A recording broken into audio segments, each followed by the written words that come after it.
Good morning students, welcome back in the same chapter magnetic effects of electric current. In this chapter today we will talk about electric generator. First of all, electric generator is a rotating device which convert mechanical energy into electrical energy. And most important, the concept or principle of electric generator. We will talk about principle. Students,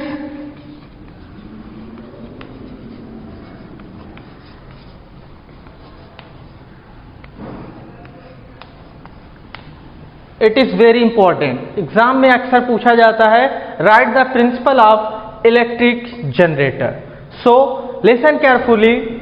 When a rectangular coil is rotated in a strong magnetic field, then it produces electric current. या आप कह सकते हैं कि when a rectangular coil is placed in a strong magnetic field and it is rotated, then it induces electric current. This is the concept or principle of electric generator. Now we will talk about the construction of electric generator. Electric generator किस तरह से बनता है, इसके construction के पर हम बात करेंगे. So इलेक्ट्रिक जनरेटर के कंस्ट्रक्शन के लिए most important field magnet, armature, this is armature, and third one is slip rings and conducting brushes. Same as आपने कंस्ट्रक्शन इलेक्ट्रिक मोटर का देखा था, यही चीजें थी. वहां पर स्प्लिट रिंग था बट यहां पे स्लिप रिंग है. तो one by one. Field magnet, in this field magnet it is a strong magnetic field having north pole and south pole.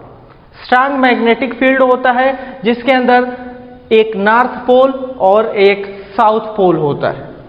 Yes. The next one is armature.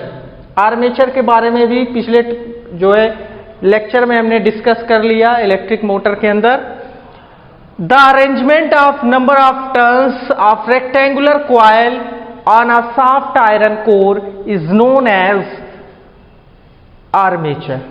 What is the function of armature?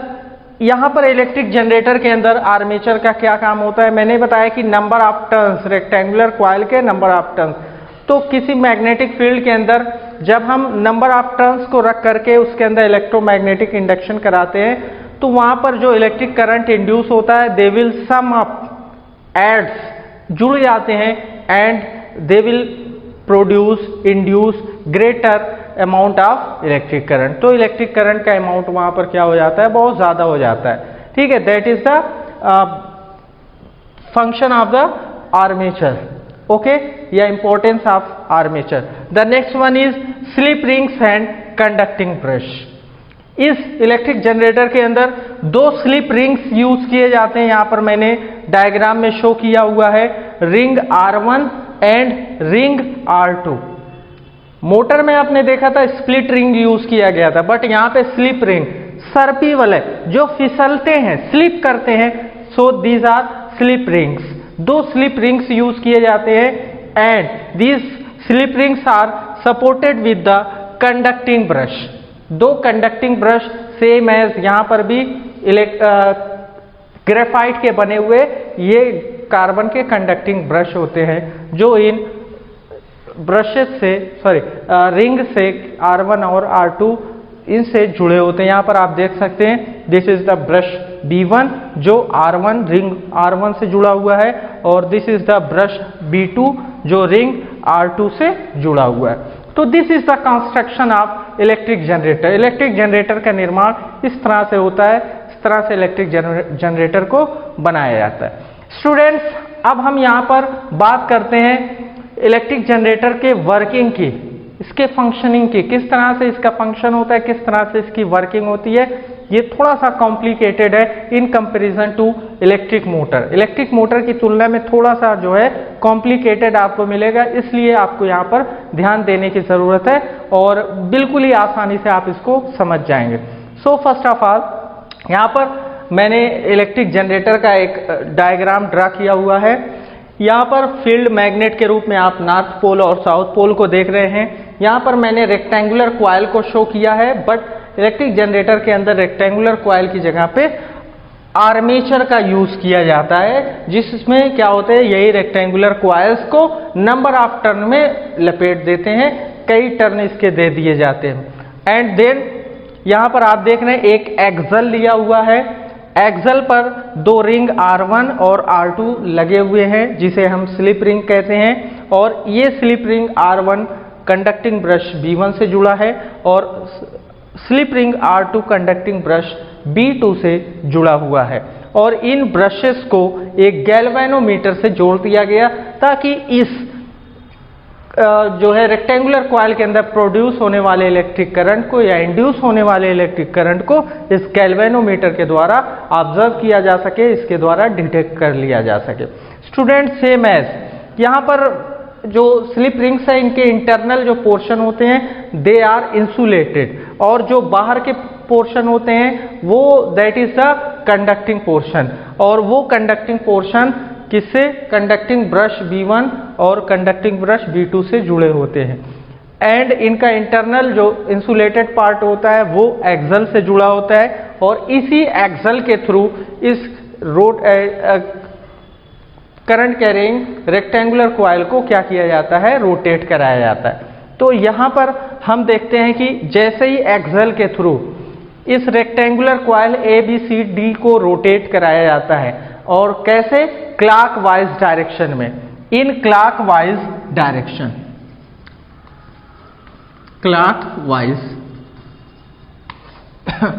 Clockwise direction में जब हम move करते हैं students, आप देख सकते हैं यहाँ पर the arm AB moves upward and the arm CD moves downward. जब इनको क्लॉक एक्सल के थ्रू क्लॉकवाइज डायरेक्शन में मूव कराया जाता है तो AB ऊपर की तरफ मूव करता है और आर्म CD नीचे की तरफ मूव करता है। स्टूडेंट्स, आप इस तरह के इसके मूवमेंट से यहाँ पर जो इलेक्ट्रोमैग्नेटिक इंडक्शन की प्रोसेस होती है उसके थ्रू इन आर्म्स के अंदर इलेक्ट्रिक करंट इंड्यूस होता है, और इस इंड्यूस इलेक्ट्रिक करंट की डायरेक्शन को आप फ्लेमिंग राइट हैंड रूल की हेल्प से फाइंड आउट कर सकते हैं। Let us apply Fleming's right hand rule to find out the direction of induced electric current. So Fleming right hand rule के through आपने पढ़ा है कि 4 finger shows the direction of magnetic field, thumb shows the direction of force or motion, then middle finger will show the direction of induced electric current। इसी को हम यहाँ पर अप्लाई करते हैं फॉर आर्म AB आर्म के लिए। अब यहाँ पर आप देख रहे हैं आर्म AB ऊपर की तरफ मूव कर रहा है, तो थंब हमने ऊपर की तरफ मूव कर दिया, शो कर दिया। मैग्नेटिक फील्ड की direction north to south, 4 finger direction is also from north to south. Then middle finger is inside, middle finger कहां पे है, अंदर की तरफ। It means the direction of induce current in arm AB is from A to B। यहां पर मैंने indicate किया हुआ है आर्म AB के अंदर करंट की डायरेक्शन A से B की तरफ है। Yes, from A to B। Now similarly we can find out the direction of induced electric current in arm CD by the applying of Fleming's right hand rule। Fleming right hand rule apply करते हैं। According to this rule, 4 finger shows the direction of magnetic field, thumb shows the direction of force or motion, then middle finger will show the direction of induced electric current। Again magnetic field lines की direction north to south, thumb इस बार देखिए यहाँ पर force जो CD पर लग रहा है वो नीचे की तरफ, यानी CD आर्म नीचे की तरफ मूव कर रही है, यानी इस पर फोर्स नीचे की तरफ लग रहा है, तो हम थंब को इस बार नीचे की तरफ प्लेस करेंगे। तो हम देख रहे हैं यहाँ पे middle finger will show the direction of induce electric current. तो मिडिल फिंगर आउटवर्ड डायरेक्शन में है, बाहर की तरफ है। It means the direction of induce electric current in arm CD is from C to D। यहाँ पर मैंने इंडिकेट कर दिया from C to D। Now students, अब यहाँ पर आप देख रहे हैं कि ये जो कंडक्टिंग ब्रशेज हैं they are externally joint with a external circuit, इसको एक एक्सटर्नल सर्किट के द्वारा क्या कर दिया गया, जोड़ दिया गया। स्टूडेंट्स आप यहां पर अगर हम बात करें, यहां मैं इसको इरेज करने जा रहा हूं, यहां पर आप देख लीजिए first half rotation, first half rotation,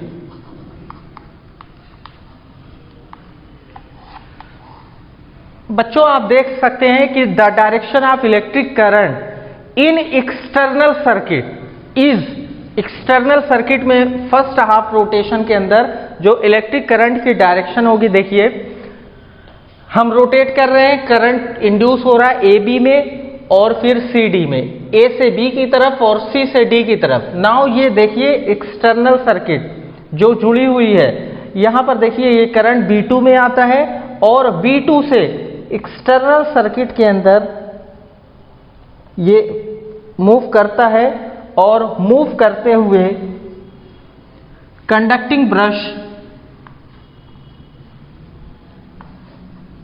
B1 तक आता है।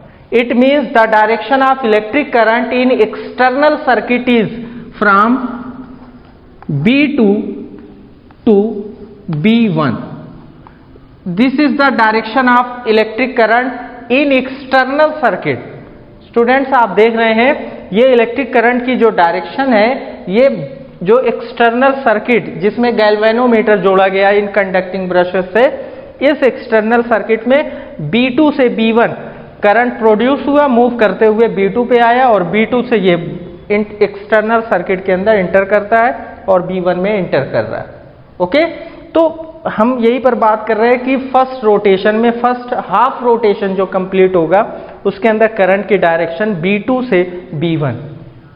यस, इतना हमने यहां पे नोट कर दिया। आफ्टर हाफ रोटेशन, जब हाफ रोटेशन हो जाएगा, the rectangular coil will change their position.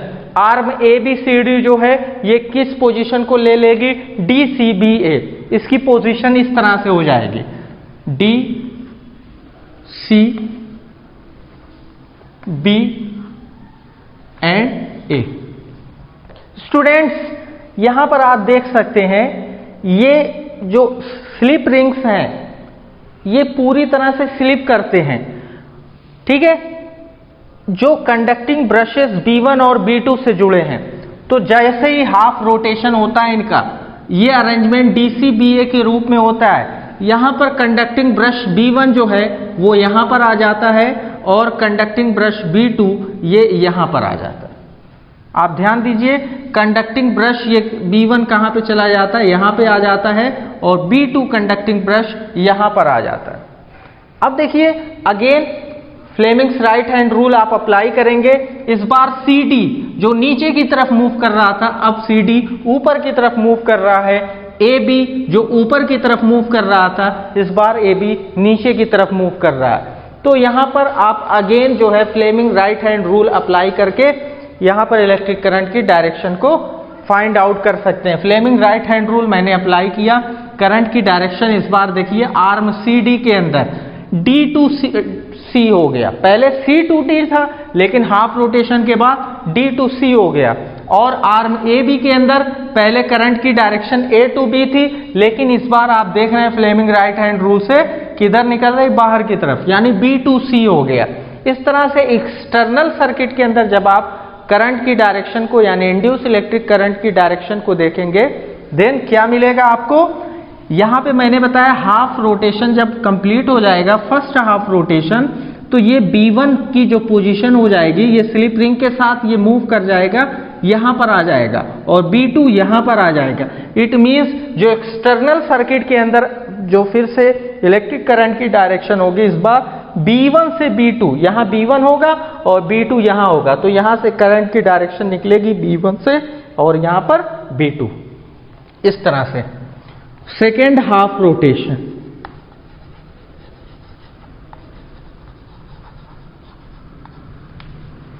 second half rotation, the direction of electric current is B1 to B2। आप यहाँ पर देख रहे हैं स्टूडेंट्स, फर्स्ट हाफ रोटेशन में B2 से B1 की तरफ और सेकेंड हाफ रोटेशन में B1 से B2 की तरफ इसकी डायरेक्शन होती है। It means her half rotation में यहाँ पर इलेक्ट्रिक करंट की डायरेक्शन वो क्या हो रही है, रिवर्स हो रही है, चेंज हो रही है।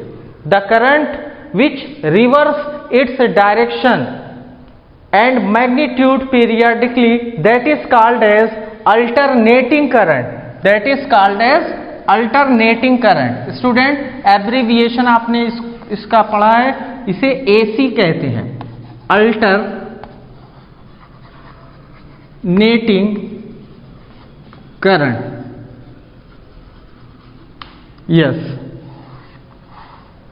that is also known by AC। This is the abbreviation. यानी एक ऐसा करंट जो समय के साथ साथ अपनी डायरेक्शन को और मैग्नीट्यूड को चेंज कर सकता है, ऐसा करंट अल्टरनेटिंग करंट या AC कहलाता है। तो यहां पर जब हमने स्लिप रिंग लगाया तो हर हाफ रोटेशन में इस करंट की डायरेक्शन चेंज हो जाती है, that is the alternating current. और ऐसा जनरेटर आपका AC जनरेटर कहलाता है। कैसा जनरेटर कहला रहा, AC। क्यों? क्योंकि AC करंट यहां पर प्रोड्यूस हो रहा है, तो it is called as AC generator. Students, मैंने जब कंस्ट्रक्शन की बात की थी, स्लिप रिंग्स लिखा था, वहां पर नोट भी लिखा था, अगर आपने ध्यान दिया होगा, नोट में लिखा था split rings are use for DC generator. अगर हम इस जनरेटर के अंदर इस स्लिप रिंग की जगह पर वही split ring which act as a commutator, जो आपने इलेक्ट्रिक मोटर के अंदर पढ़ा था, कम्यूटेटर के रूप में काम करता है, वही स्प्लिट रिंग अगर हम यहां पर यूज कर देते हैं, देन द प्रोड्यूस और induce electric current is direct current. Direct current, direct current, and it is abbreviated by DC।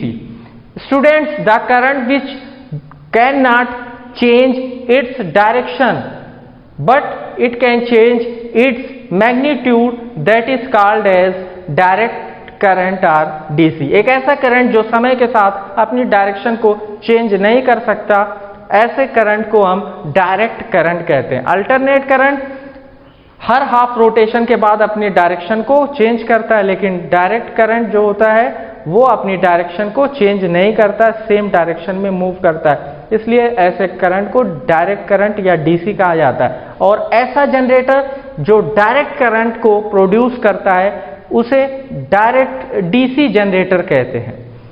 जब आप स्लिप रिंग यूज करेंगे, it will produce alternating current AC, सो ऐसा जनरेटर AC जनरेटर कहलाएगा। और जब उसके place पर आप स्प्लिट रिंग यूज कर देंगे, तब उस समय वो DC यानी डायरेक्ट करंट को प्रोड्यूस करेगा और ऐसा जनरेटर DC जनरेटर कहलाएगा। यही इतना डिफरेंस है इनके कंस्ट्रक्शन में, AC और DC जनरेटर के। AC जनरेटर में स्लिप रिंग लगा होता, बाकी सारी चीजें सेम होती हैं, और DC करंट में स्लिप रिंग की जगह पे स्प्लिट रिंग होता है और बाकी सारी चीजें सेम होती हैं। This is the basic difference between AC generator and DC generator. Okay students, in India most power stations produces alternating current AC। हमारे भारत के अंदर जितने भी पावर स्टेशन होते हैं, मैक्सिमम पावर स्टेशंस के अंदर AC करंट प्रोड्यूस किया जाता है। And the frequency of AC current in India is 50 hertz. Frequency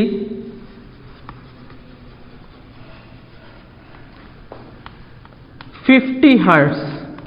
students, India के अंदर जो करंट की सप्लाई होती है, उस करंट की, इलेक्ट्रिक करंट की जो फ्रीक्वेंसी होती है, दैट इज 50 हर्ट्ज।